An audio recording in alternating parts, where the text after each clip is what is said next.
Hem de viatjar una mica enrere en el temps. 16 anys.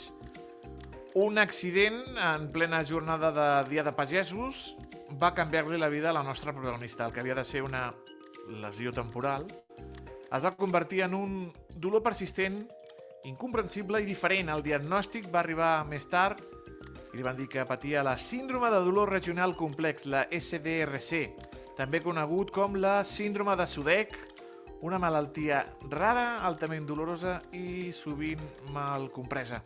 Des d'aleshores, la nostra convidada conviu amb el dolor i un llarg periple mèdic, laboral i emocional. Recentment s'ha unit a l'Associació Espanyola de Pacients amb SDRC i participa activament en la campanya Passa la bola SDRC, coincidint que avui és el Dia Internacional de la Visibilitat d'aquest síndrome de Sudeck. Estem parlant de la Núria Valls, periodista, i de la seva lluita diària i de la importància de donar veu a una malaltia que encara és massa invisible. Saludem-la, a la Núria. Núria, bona tarda, com estàs? Hola, molt bona tarda. Bé, i gràcies per l'oportunitat. En l'entrevista també hi participa una fisioterapeuta especialitzada en l'SDRC, l'Àngela Sancho, per entendre millor com s'aborda aquesta patologia des del punt de vista mèdic i rehabilitador. Saludem-la també. Àngela, molt bona tarda. Molt bona tarda. Núria, han passat 16 anys des d'aquell accident, entre cometes, del Dia dels Pagesos. Com recordes aquell moment i quan vas començar a sospitar que alguna cosa no anava del tot bé, Núria? El moment el recordo perquè estava en directe, estava cobrint la manifestació de pagesos, hi havia rebombori i van venir els Mossos, van carregar, llavors ens van ficar els periodistes, van pujar en un muret, jo vaig pujar aquell muret però vaig caure, això era allà a l'escorxador, vaig caure i ja vaig notar que m'havia trencat. Em van dur a l'hospital, em van operar aquell mateix dia, havia de ser una lesió de 7 mesos, és a dir, jo amb 7 mesos hauria de caminar i fins i tot córrer, però als 7 mesos jo no podia ni arropenjar el peu. Feia molt de mal, eren uns mals molt horribles, perquè eren arrampades, es ficava el peu fred, es ficava el peu de colors, es ficava molt calent, feia coses molt estranyes, de fet és un dolor que et torna boig, literalment, I passava el temps i no trobaven el què, i van fer proves i no es trobava el què, i al cap de 3 anys ja hi va haver una persona que sí que va dir això és Sudeck. No em van dir massa més, em van dir és Sudeck, és el que hi ha, t'hauràs d'adaptar. Llavors és quan et donen un arsenal de medicació, medicació que implica opioides, i llavors saps que la teva fisioteràpia que has fet fins llavors no ho podrà parar mai i que necessites una fisioteràpia personalitzada. I en el meu cas, a mi no em van donar psicòleg, és necessari que es doni psicòleg quan es diagnostica Sudeck, és una malaltia que, ja dic, et torna boig, perquè són dolors molt bèsties, es diu que és el dolor més fort que hi ha, fins i tot superior al part. I així estem. Jo ja m'he acostumat, jo ja amb la meva medicació, amb la meva fisioteràpia, i ja vaig fer experiments que no van funcionar, unes coses es diuen bloquejos simpàtics o bloquejos del nervi, jo ja ho he deixat, jo ja no faig més invents i jo ja estic tranquil·la, però hi ha gent que acaba de començar i aquesta gent se l'ha d'ajudar. I per això està molt bé que hi hagi l'associació i està molt bé que ens anem unint perquè et trobes molt sol i et trobes molt desemparat. 3 anys de buscar una resposta, 3 anys perquè et diguin que és Sudeck. Com et vas sentir quan en descobrir que paties una malaltia rara, crònica i tan poc coneguda que et van dir és Sudeck, ja està? Em vaig sentir tranquil·la perquè tenia nom. Perquè fins aleshores jo tenia alguna cosa que no tenia nom i que fins i tot em pensava que era mental, que m'ho estava imaginant jo. I quan et diuen no, té un nom i es diu Sudeck, però no s'hi pot fer res, jo em vaig sentir tranquil·la. Mons pares van patir, però jo en aquell moment em vaig sentir tranquil·la perquè ja sabia el que era. Això sí, la informació l'he hagut de buscar jo. Els metges no acostumen a explicar-te en què consisteix el Sudeck, quin procés hauràs de fer, De fet, hi ha molts metges que encara no saben el que és el SUDEC, hi ha metges que... jo he tingut sort que no m'ha passat massa això, però al xat de l'associació veiem pacients que van al metge o van a urgències i diuen no, és que tinc SUDEC i que no els hi fan cas.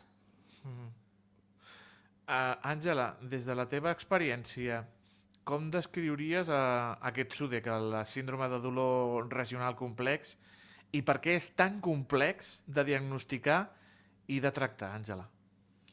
Bueno, aquesta malaltia, d'origen molt desconeguda, encara està en estudi, és una malaltia que afecta molt al sistema nerviós. I llavors, a vegades, queda com camuflada entre altres diagnòstics. No?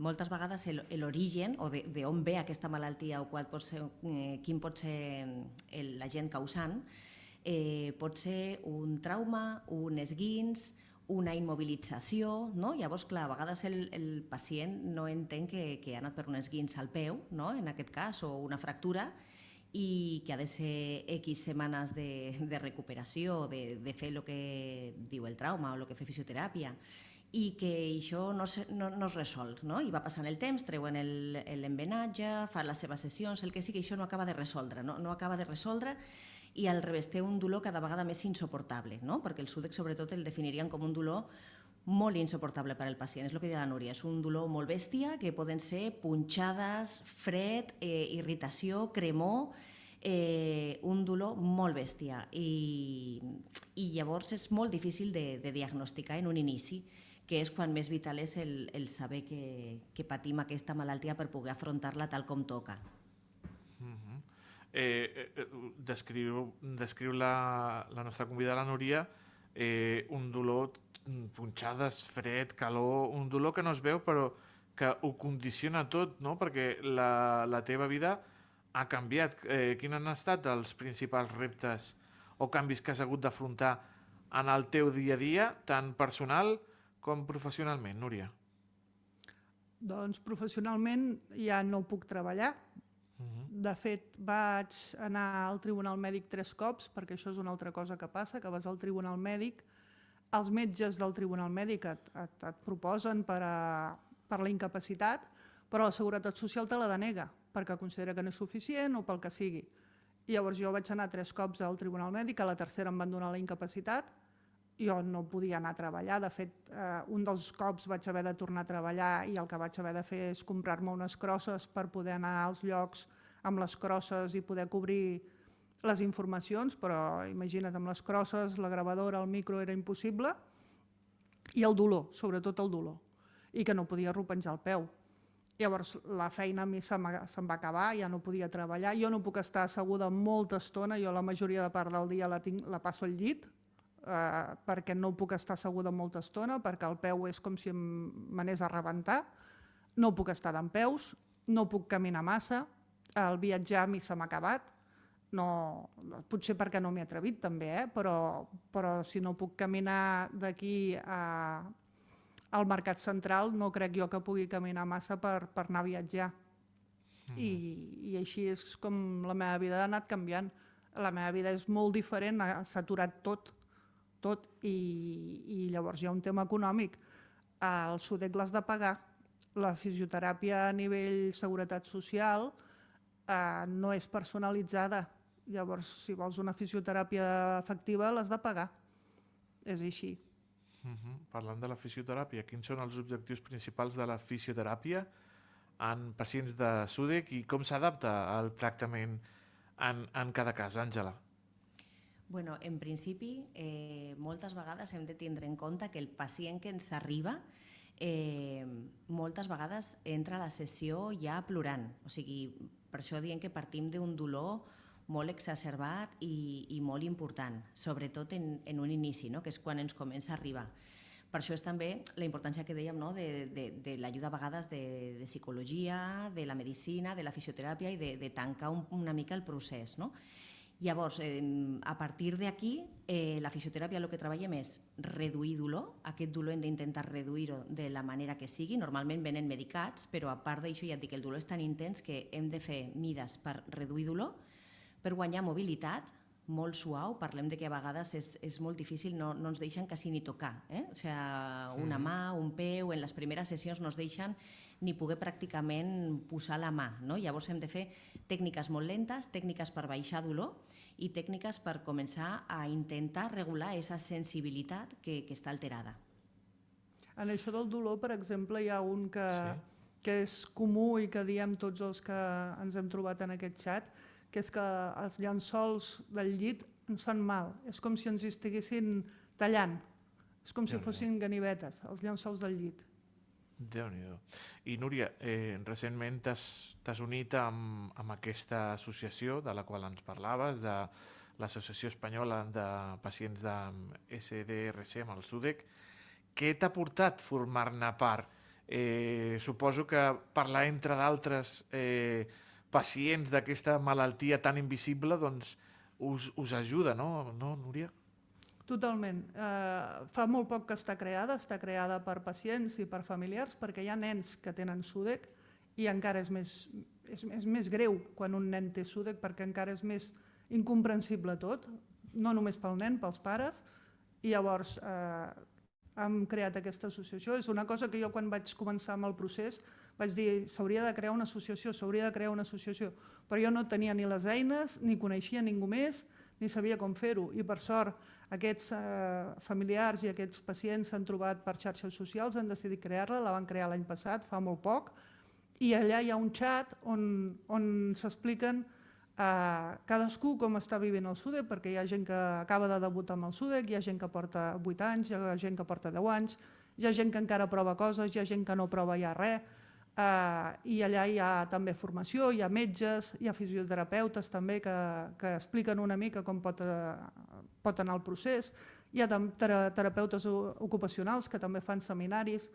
i intenten a poc, primer que es conegui, perquè és important que es conegui. En el seu moment la fibromiàlgia no es coneixia i ara tothom sap el que és una fibromiàlgia. El SUDEC hauria de passar el mateix, el SUDEC s'hauria de conèixer, el síndrome de dolor regional complex, perquè diuen que el SUDEC està mal dit, el nom tècnic és síndrome de dolor regional complex, s'ha de conèixer, perquè un cop es conegui es podrà demanar que els metges sàpiguen el que és, es podrà demanar que hi hagi investigació i es podrà demanar que es comenci a veure quines poden ser les teràpies en plan protocol, és a dir, que tothom tingui més o menys el mateix diagnòstic, amb els mateixos paràmetres, amb els mateixos estàndards, etc. Perquè ara per ara cada metge diu una cosa i cada metge recepta una medicació diferent i a vegades que no funciona. Amb la part de fisioteràpia, Àngela, hi ha nous avançaments o tècniques més efectives per millorar la qualitat de vida dels pacients de SDRC? Pues la veritat és que sí, cada vegada s'està intentant estudiar més el tema, s'està avançant. En principi, teràpies com per exemple la Indiva són teràpies que van molt bé, teràpies com per exemple mètodes Perfetti, estudis a nivell de teràpia manual, maquinària, com en algun cas la magnetoteràpia. Seguim investigant en aquesta línia, encara que ens segueix faltant investigació. O sigui, tot va avançant, seguim avançant, cada vegada sabem més, cada vegada podem tractar de millor manera, cada vegada anem assolint més objectius de millora en els pacients, però reconeixem que encara ens falta molta investigació i més eines per poder fer-ho. Veiem que la Núria té aquí al damunt dues boles, perquè hi ha la campanya aquesta de passar la bola SDRC. Tu, Núria, què significa per tu passar la bola? Fer xarxa. A grans trets és fer xarxa. És que la gent sàpiga que existeix una cosa que es diu SUDEC i que es faci xarxa. Passar la bola és passar, jo sé el que és el SUDEC, vull que tu també ho sàpigues.